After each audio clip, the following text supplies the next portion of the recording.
World War III. How does a world war start? How is it announced?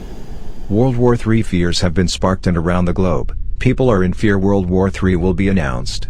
But how exactly does a world war begin? Why is there talk about World War III starting?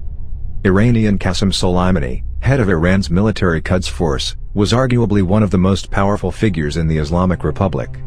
He was the mastermind behind much of the Iran's activities across the Middle East and is considered to have been the country's foreign minister when it came to matters of war and peace. During his lifetime, he became a popular celebrity figure due to his military actions in Syria and Iraq.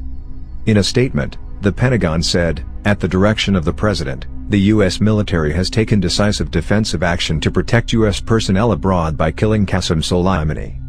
It added, "This strike was aimed at deterring future Iranian attack plans.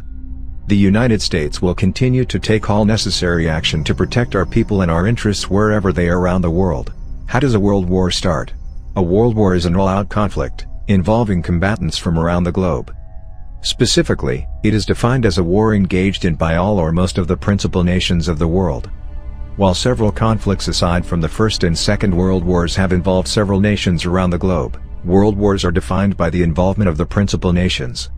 World War I, which took place from 1914 to 1918, involved more than 30 nations, the majority of which joined on the side of the Allies, including Serbia, Russia, France, Italy, the USA and the UK.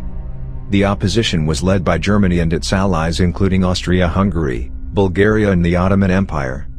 The Second World War was a conflict which involved virtually every part of the world between 1939 and 1945. The principal nations were the Axis powers, Germany, Italy, and Japan, and the Allies, France, the UK, the US, the Soviet Union and to a lesser extent, China. Although several countries strike alliances during a world war, the nations do not declare war together. How exactly is a world war announced? Each country involved in the world war issues declarations of war, which is a formal act by which one nation goes to war with another. A declaration is usually an act of delivering a performative speech or the presentation of a signed document by an authorized party.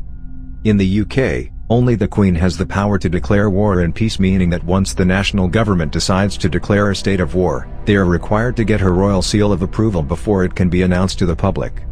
Each nation that declares war specifies the nation it is at war with. During World War I and World War II, the Allies, their enemy nations, made a series of declarations against countries on the other side. This means that it is a truly global conflict and a battle which rages not just in the trenches of the primary countries involved but across Africa, the Middle East, Asia and more, which is why the First World War was called a war to end all wars.